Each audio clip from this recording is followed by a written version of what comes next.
ওনার অপরিসীম দয়া তেমনিভাবে কঠোর হলে উনি ভয়ঙ্কর শাস্তি দেয়। সুবহানাল্লাহ। এই জন্য কোরআনের যত জায়গায় দেখবেন যে জান্নাতের আলোচনা আছে, ঠিক তত জায়গায় জাহান্নামের আলোচনা আছে। জান্নাতের আলোচনার পাশাপাশি কিসের আলোচনা আছে?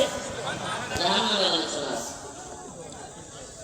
আশার কথা বললে, কোনো কিছু দেওয়ার কথা বললে, আল্লাহ তাআলা ভালোবাসার কথা বললে সেখানে খবরের কথাও বলেন, ভয়ের কথাও বলেন, ভয়ও দেখা। এটার কারণ কি?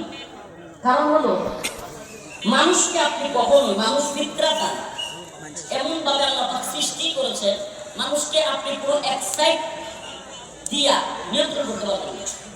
কেমন? শুধু ভালোবাসা দিয়া আপনি আপনার বাচ্চাটাকে নিয়ন্ত্রণ করতে পারবেন। মাঝে মাঝে শাসনও লাগে, লাগে কি লাগে না? যেমন আমার মামা আজকে গাড়িতে একটা ঘটনা করেছিল যে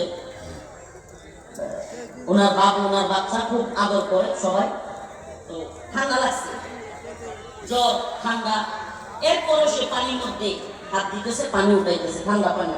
এখন ঠান্ডা পানিতে যদি আরো হাত দেয়, আরো ঠান্ডা পানি উঠায়, তাইলে এই বাচ্চার জ্বর কমবে না বাড়বে?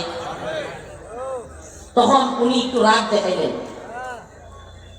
তো এই রাগ দেখানোর কারণে বাচ্চাটা চিৎকার করে কান্না করে দিল। তাছাড়া একটা মাইক দেয়, মাইক দেয়।